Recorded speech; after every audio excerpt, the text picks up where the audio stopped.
कन्याकुमारी में जाके बैठ के ये जो करने का नाटक कर रहे हैं, ध्यान करने के लिए विवेकानंद रॉक में जाके बैठने का जो दिखावा कर रहे हैं, तो घर में बैठ के करो ना। वहाँ पर तो आपको नहीं लगेगा खर्चा, 10,000 पुलिस नहीं लगेगी।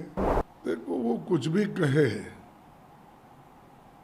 देश के जनता ने डिसाइड किया है कि इस वक्त मोदी के लीडरशिप को स्वीकार नहीं करना चाहते। और दूसरी चीज़ ये है कि इस इलेक्शन में महंगाई और अनएम्प्लॉयमेंट बहुत बड़ा काम किया है। उसके साथ ही साथ संविधान का और डेमोक्रेसी का भी ये लोगों के दिमाग में बैठ गया है। तो इसीलिए वो जितने भी नंबर्स बताएंगे वो नहीं बैठ रहे, कहीं किसी इसमें संदर्भ में नहीं बैठ रहे। वो कम से कम वो देखना चाहिए उन्होंने, जैसा कि आंध्रा में उनको कुछ मिलेगा, लेकिन तेलंगाना में तो कांग्रेस का इम्प्रूव होगा ना, कर्नाटक में इम्प्रूव होगा कांग्रेस का, जहाँ एक ही सीट थी। फिर इसी तरह से केरला, तमिलनाडु तो बढ़त है ही है, महाराष्ट्र में बढ़त है। जब हर जगह हमारी बढ़त है, राजस्थान में बढ़त है, छत्तीसगढ़ में हमको बराबरी के सीट मिलने का है, मध्य प्रदेश में हमको 2 थे, 1 बढ़ेंगे, वहाँ पर भी कम तो नहीं होंगे। और उसी ढंग से मध्य प्रदेश में, हमारे उत्तर प्रदेश में भी जो बहुत कम सीटें थी पहले हमारे को, आज वो हम मिल के लड़ने से वहाँ भी हमारे को बढ़त है। फिर किस बेसिस पे वो कह रहे हैं कि उनको बहुत से सीटें मिलेंगे और 400 पार करेंगे, ये स्लोगन जो दे रहे हैं, ये लोगों को मैं समझूंगा कि लोगों को एक बेवकूफ़ करने की बातें हैं। तो और ऐसा उनका रवैया पहले से है, और कोई वो नंबर उतना बना नहीं सकते। हमको लगता है कि गठबंधन की सरकार आ जाएगी। सर, आप लोगों का मैनिफेस्टो हो और आपने कहा संविधान, एक रिजर्वेशन भी बड़ा मुद्दा रहा है पूरे चुनाव में, प्रधानमंत्री के भाषणों में हो कि रिजर्वेशन जो है हम किसी को लेने नहीं देंगे, आप लोग अपीजमेंट करना चाहते हैं। आप लोगों की तरफ से बार बार ये कहा गया कि हम जो है गिनती करवाएंगे। तो क्या माना जाए कि इस संदर्भ में जो है जनता कहाँ विश्वास कर रही है, और ये मुद्दा जो संविधान और रिजर्वेशन का है, कॉन्स्टिट्यूशन बदलने वाला जो आप लोगों ने बनाया है, क्या ये लोगों तक पहुँच पाया है, और क्या जो वोटर पिछली बार नहीं था आपके साथ इस बार आ रहा है? बहुत से लोग समझ गए हैं किस तरीके से इन्होंने अपने रिजर्वेशन को ख़त्म कर रहे हैं। अगर ख़त्म नहीं करते या उनके दिल में इनके लिए अच्छी भावना होती, वो सेंट्रल गवर्नमेंट में 30 लाख वैकेंसी भर देते। उसमें से तो आधे से ज़्यादा गरीबों को ही मिलने थे, दलित, पिछड़ा, इनको ही मिलने वाले थे। तो वो उन्होंने नहीं किया। हर चीज़ वो कहते हैं कि बदलेंगे। कैसा बदलेंगे? संविधान में तो ये है, शेड्यूल कास्ट के लिए तो इन्होंने नहीं बनाए, ये तो डॉक्टर अंबेडकर जी ने लड़के गांधी जी के साथ संवाद करके उनसे एश्योरेंस लेके रिजर्वेशन वहाँ से शुरू हो गई कि जो आने वाले संविधान में भी इसको लिया गया। जिसको इससे पहले जो हुआ था वो पूना पैक्ट में बातचीत हो गई थी, और वो आगे बढ़ी, और आगे बढ़ने के बाद सभी ने माना। पंडित और महात्मा गांधी जी ने सबको मनवाया, पंडित जवाहरलाल नेहरू जी को, वल्लभ भाई पटेल को, सभी को मनवाने के बाद आखिर में ये रिजर्वेशन क्लॉज कॉन्स्टिट्यूंट असेंबली के डिबेट के बाद आया। इनका क्या है उसमें, इन्होंने क्या कहा, मेहनत तो किए डॉक्टर बाबा साहब अम्बेडकर और पंडित जवाहरलाल नेहरू, ये सभी ने स्वीकार किया, उसको स्वीकार करके वही चल रहा है। 10 साल एक्सटेंशन होते। जब तक इस देश में अस्पृश्यता है और उनको समान दृष्टि से जब तक देखा नहीं जाता या समान दृष्टि से उनको हक नहीं मिलेगा, तब तक रिजर्वेशन ये रहेगा। लेकिन आप लोग भी तो लगाया कि आप मुस्लिम अपीजमेंट कर रहे हैं, आप उनका हक जो छीन के जो है माइनॉरिटीज को देंगे। अरे छीनने का सवाल नहीं, उसमें ये proportionate to the population of SC ST इस हिसाब से देते हैं। उनका छीन के इनको कैसा दे सकते हैं?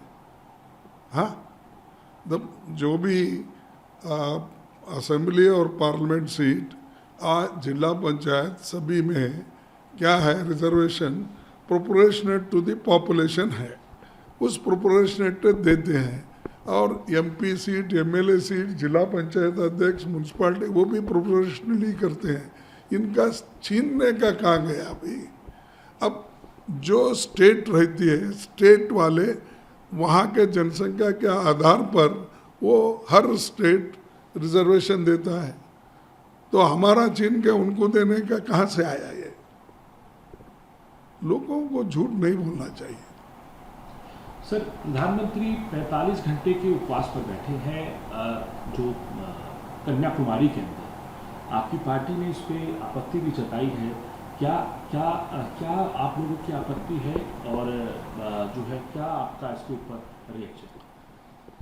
देखो, हम पॉलिटिक्स करते हैं ना, जब राजनीति में आते हैं, राजनीति में धर्म को और राजनीति को एक जगह नहीं लाना चाहिए, उसको अलग अलग करना चाहिए। एक धर्म का आदमी तुम्हारे साथ हो सकता है, दूसरे धर्म का आदमी तुम्हारे खिलाफ भी हो सकता है।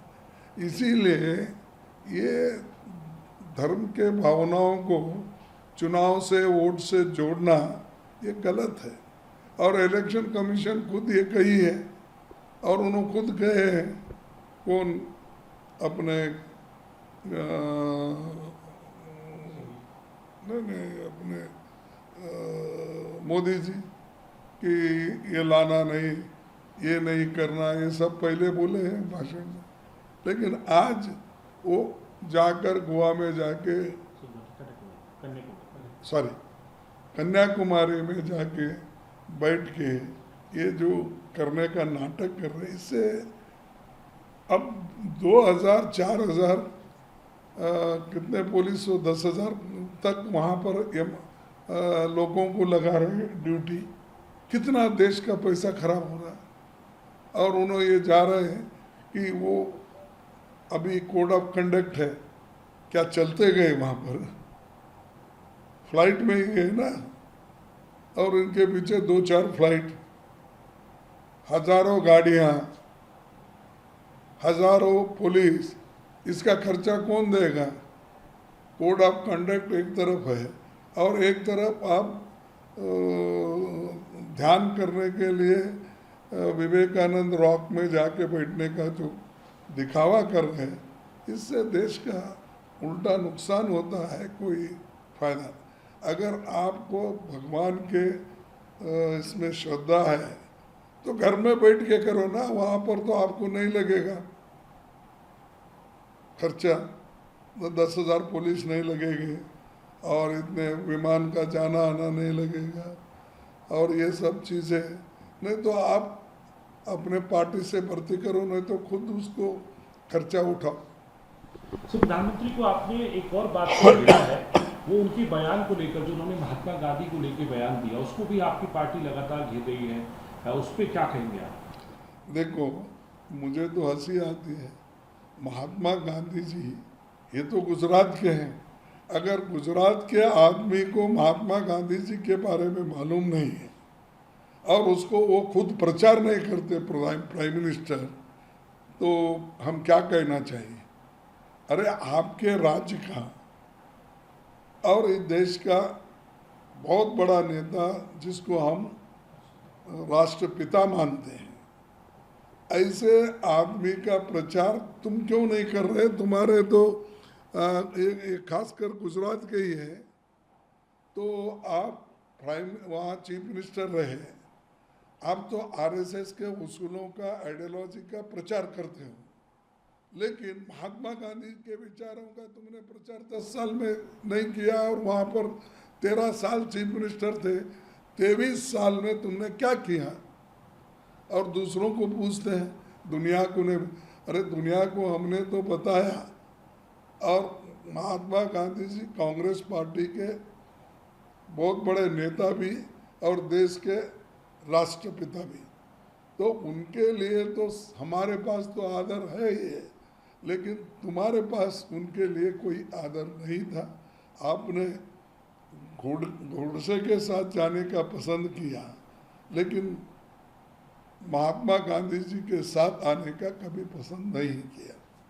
सर, आखिरी सवाल आपसे पूछना चाहूँगा कि प्रचार के वक्त गृह मंत्री ने, आप कांग्रेस अध्यक्ष हैं, आपके ऊपर भी एक बड़ा ये बात बयान दिया आपको लेकर कि कांग्रेस पार्टी हार रही है इस चुनाव में, और हारने के बाद में जो कांग्रेस अध्यक्ष मल्लिकार्जुन खड़गे हैं उनके ऊपर ही हार का ठीकरा फोड़ा जाएगा और बाकी सब साइड हो जाएगा। देखो, ये ऐसी झूठे बात बोल के इलेक्शन में एक वोट अपने पास लेने के लिए दूसरे हमारे कांग्रेस के वर्कर्स को, नेताओं को दिशाभूल करने के लिए ये बात उन्होंने बोली।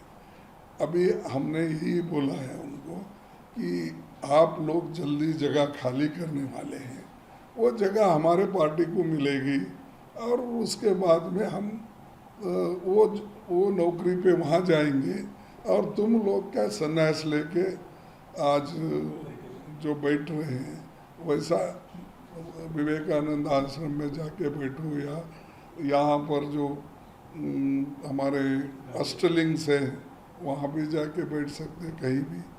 तो तुम्हारी जगह तो खाली होने वाली है, तुम दूसरों को क्यों बोल रहे हम खाली करेंगे? Subscribe to Midday India. Get direct notifications on all our videos by clicking on the bell icon.